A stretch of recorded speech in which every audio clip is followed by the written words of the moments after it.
It's a little high over your face. I don't. I need to be a little. I'm sorry, Mr. Moderator. Y'all ready?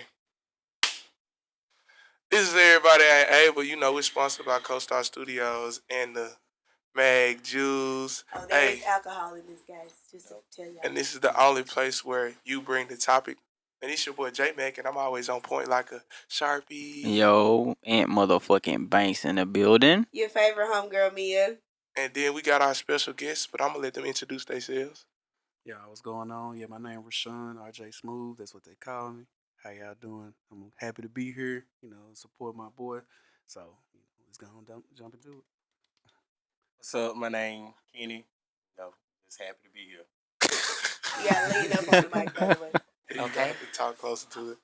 I'm saying Jeremiah doesn't like when everybody leans back. It do because it make your head go under the mic. But look, today's question is professionalism anti-black? Yes. Very much so. Oh, you said who want to go first? I think my boy should go first. He looking all spiffy and shit. He didn't say nothing. She said yes, and then he said yes too. Kenny said yes, and then Mia said yes. I don't know. You want to go first, Kenny, or you want me to? Nah, you can go first, Mia. No, because you want to see what I'm going to say, huh? Just go first. Oh, okay. It's for sure a no for me. Like, nah, that's the name of the game. You got to be professional, but, we elaborate on that later. I think that it's anti-black simply because I am a black woman in tech. It is very hard where I work for people to take me serious. I will give suggestions about certain things, and it's like, oh, because I'm black, and I don't even know if it's because I'm black or because I'm a woman. It might be both at this point. I don't really know. But it doesn't seem like they take me serious enough in what I'm saying. So therefore, it's like, I be feeling like I have to change my tone of voice. I have to take I hate to say my whitewashed voice off. I have to take that off and use my regular tone of voice to be able to get my point across. So, like, it makes me feel unprofessional at that point because I have to code switch in order for you to understand me. I don't feel like I should have to get angry black woman with you for you to understand what I'm saying. So that's why I feel like professionalism is very much so anti-black. Okay, Kenny, what you think? Kind of similar to what Jameer said with the code switching. Like, when I'm at work, I have to put on, like, a different tone when I'm talking to my clients because I'm a social worker. When I'm talking to my clients, I have to put on a different tone. And sometimes they don't always understand it until I put on my normal voice. Then I have to put you in your place, and now you understand it shouldn't be like that. I shouldn't have to do all of that to get my point across because of me being a male working in social work, female-dominated field. I shouldn't have to do all of that. I should be able to be myself 100% of the time, and that just be it. So your problem is that you don't like the code switch? I don't like the code switch. And your problem is they make you code switch because you're dealing with black people. Yeah. Okay. Now we're gonna let Rashawn. We're gonna let Rashawn take it away. All right, so professionalism, in my opinion, is much needed, especially in our community, because professionalism has opened many doors for me, especially being from this neighborhood where we're at right now.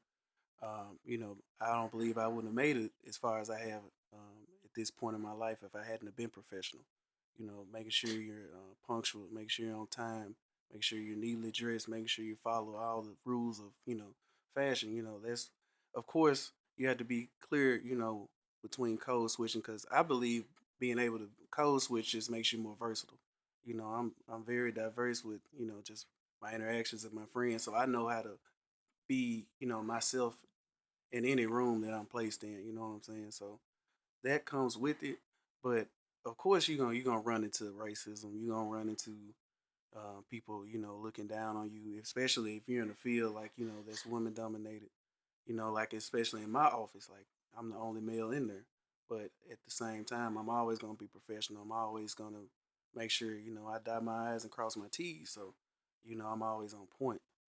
But again, code switching, especially for black women, especially more for black women, because of course, you're a woman and you're black. So, you have to be able to code switch. It's just the name of the game, especially for us. What you think, Hank? before I take a swing. I don't look at it as anti-black. I just, I don't give a fuck about this shit. I mean, I just feel like you should be the same person, bro. Like, I be at work, like, I'm a playful ass nigga, so I'm not finna code switch and all the other bullshit. I do this shit all the time at work. Like, I still make black and white jokes at work. And them folks, you know what I'm saying? They fuck with it. So why should I have to fucking code switch just to make sure somebody else understand what the fuck I'm saying? I don't fuck with that shit. I understand. I want to use another word, but I can't use it on this platform. I feel that. Yeah, that C word. Yeah, I feel like that's what it is. You think it's what? The C word. 3, 2.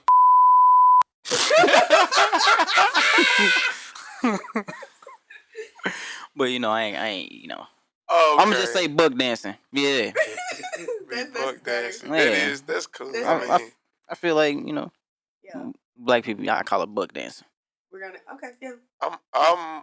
I think professionalism is inherently anti-black because it's literally a culture created by white people to keep black people out from being themselves. Yeah.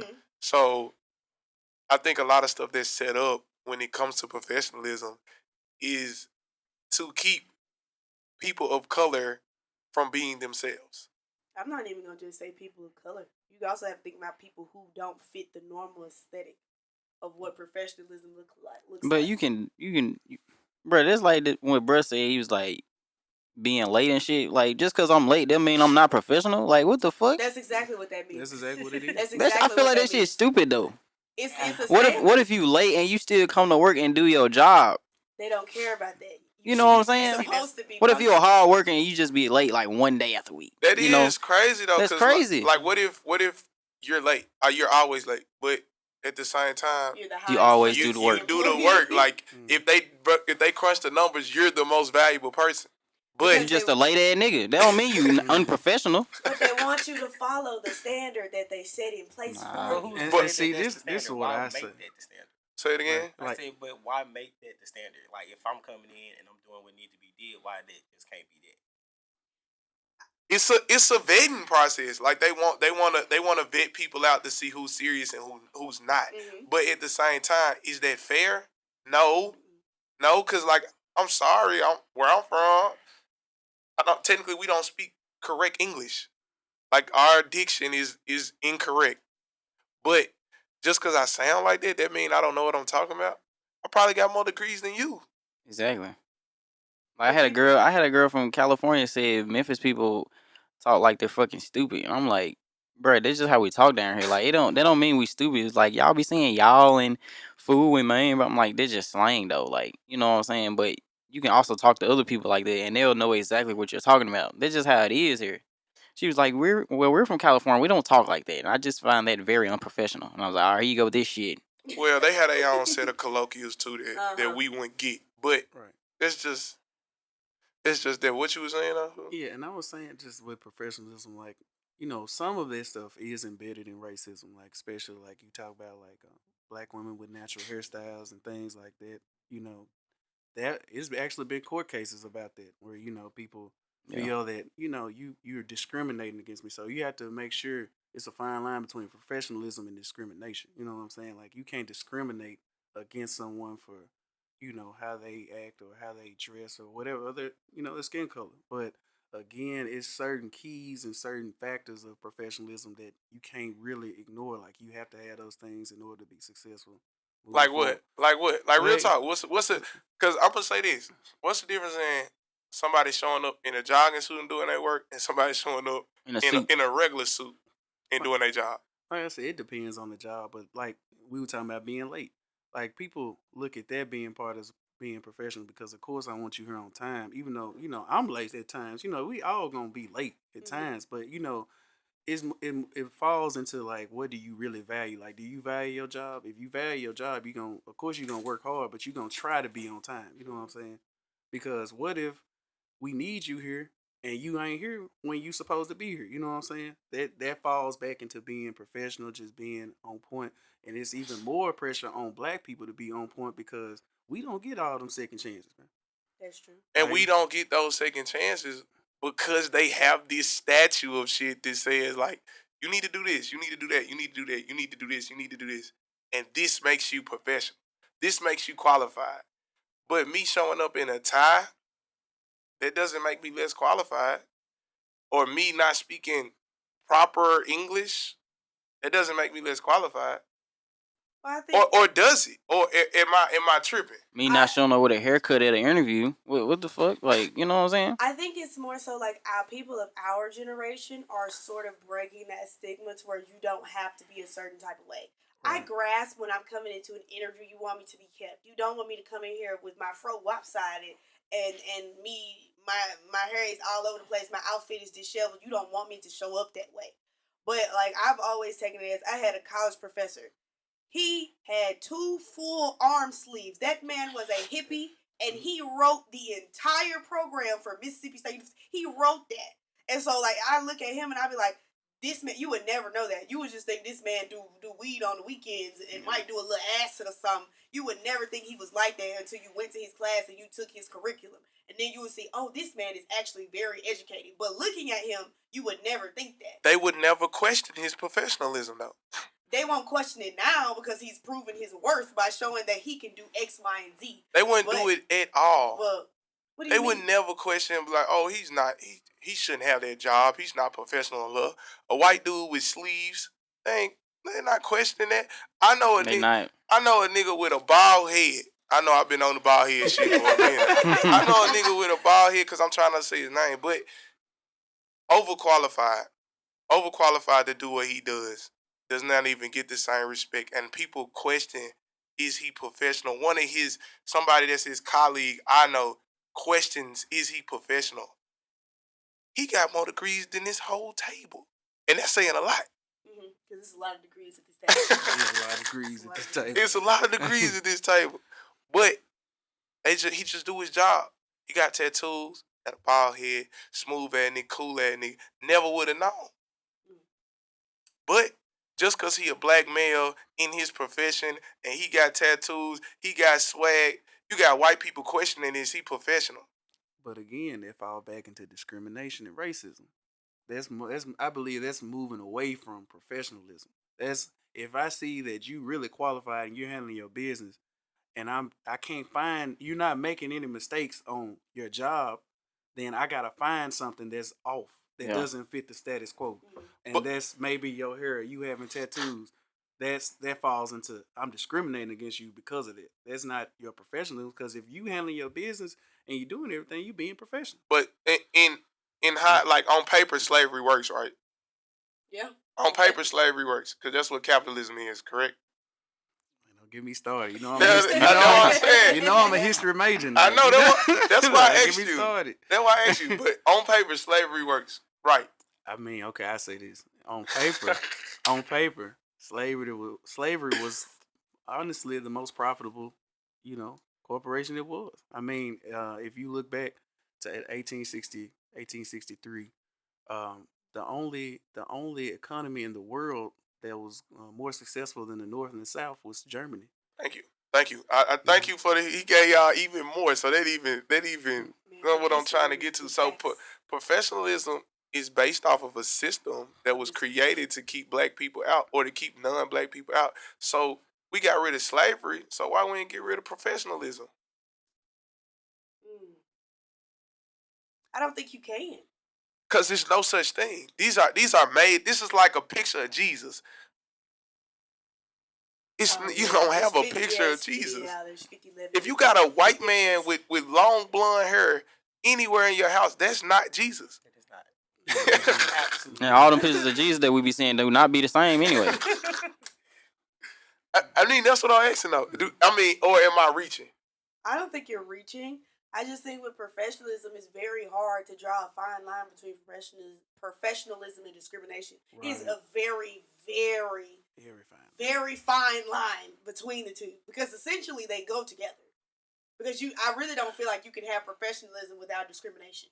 You can't, because your standard of professionalism is not going to be the same as everybody else's.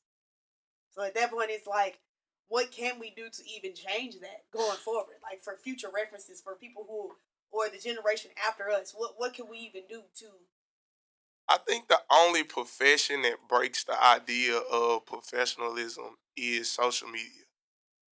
That's the only one. That's the only profession. Like if you were influencer, you content create.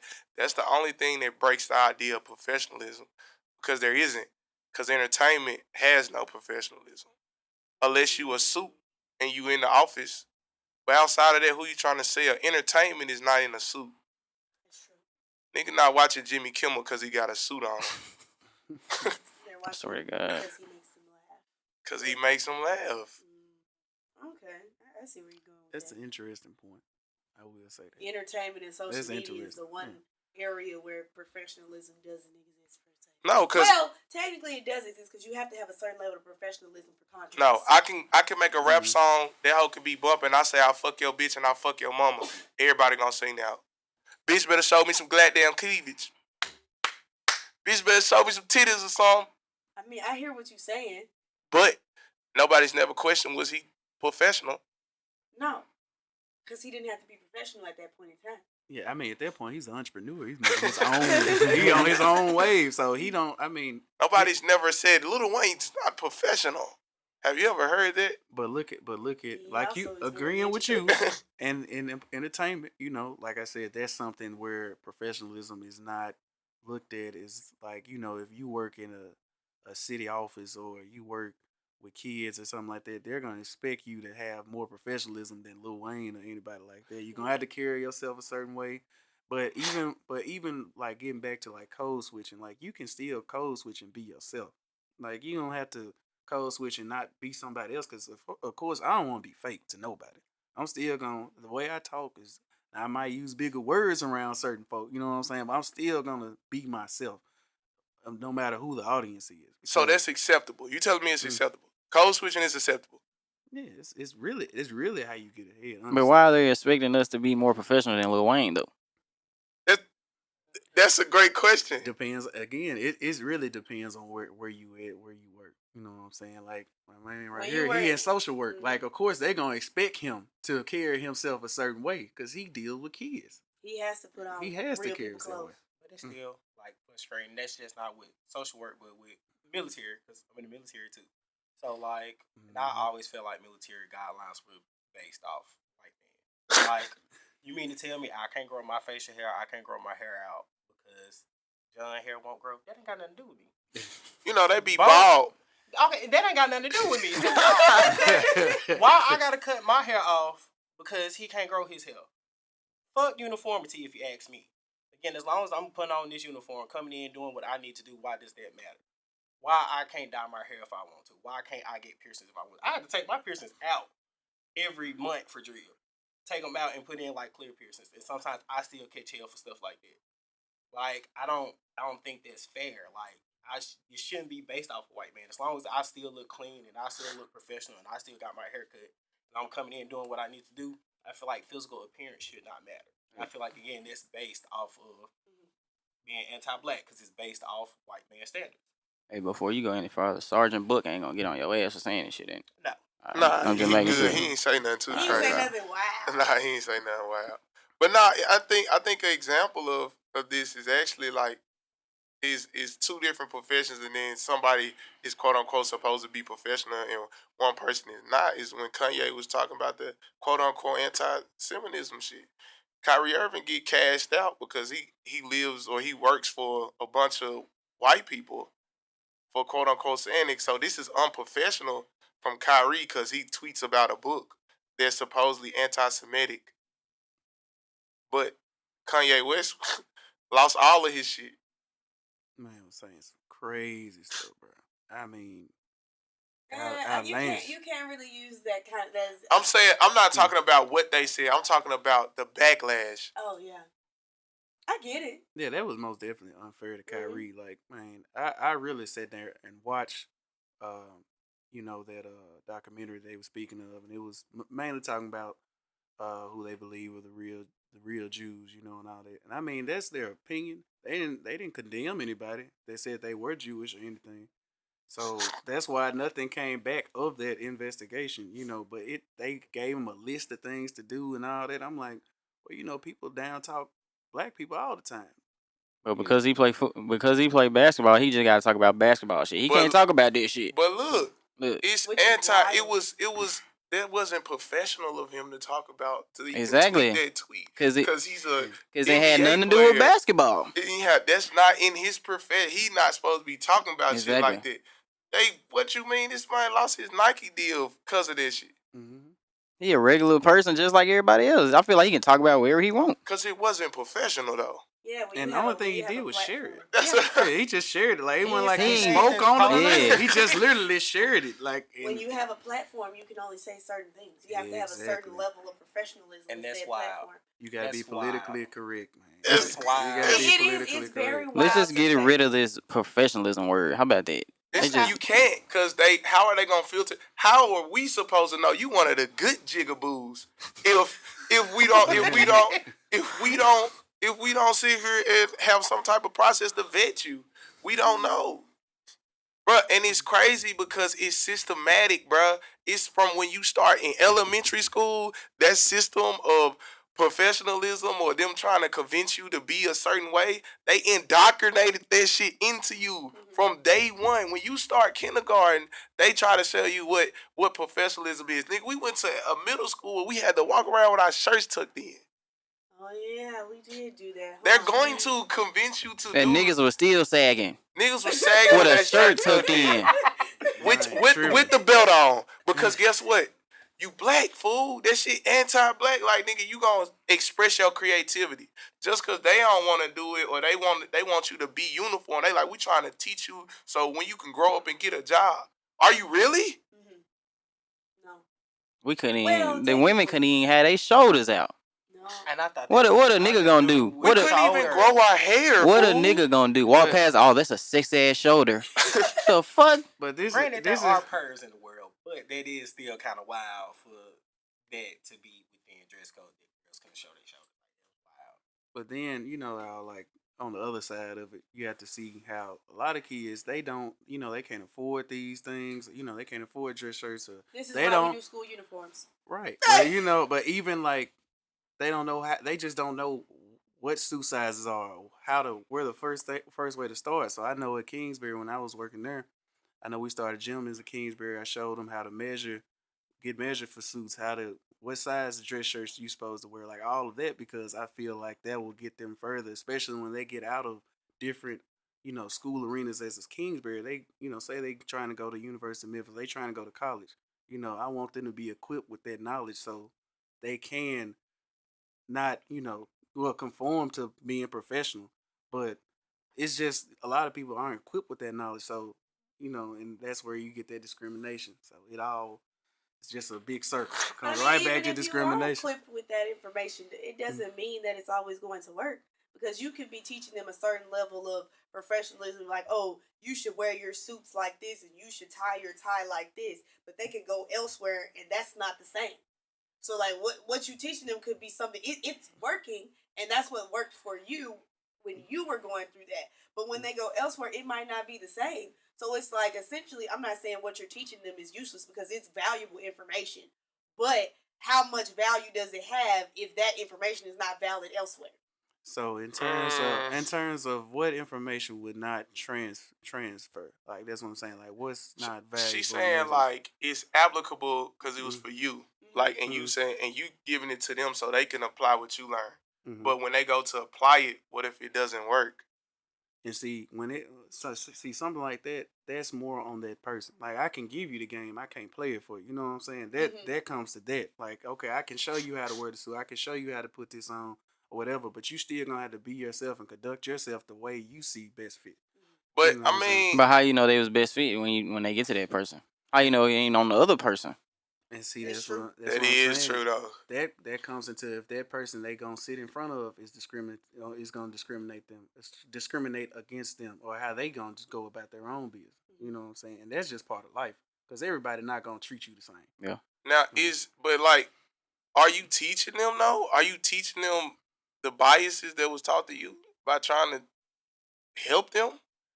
I know that's crazy to even say. Like, I get what you're saying. On helping them, are you teaching them the same shit like you had to deal with though? Of course, and that and and that's part of teaching. I love teaching, so that's part of teaching. You have to teach them everything you went through, or at least give them a summary, because they might run to the same problem. Like a wise man once told me, the smartest people learn from other people's mistakes. You know what I'm saying? So of course they gonna see their own images of what they need to adapt to. But somebody sit down and actually show them, because a lot of these kids, to be real, they don't feel like they don't have any guidance, and they don't feel like nobody really cares for them. You know what I'm saying? I used to run the kids all the time. Used to ask me, Miss Jinx, can I go to college like you? Can I drive a nice car like you? Because people around them, they don't have nice cars. They don't have nice clothes. They just trying to survive. You know what I'm saying? So it's a deeper thing. And when you come back and you give them that game, give them that knowledge, and see their growth years later, it's just show you like, hey, I really made a change in this person's life. Because without me, or without somebody like me just trying to help, they probably would be lost. True. Nah, that's real talk. That's real talk. So, anybody else got anything else? Fuck professionalism.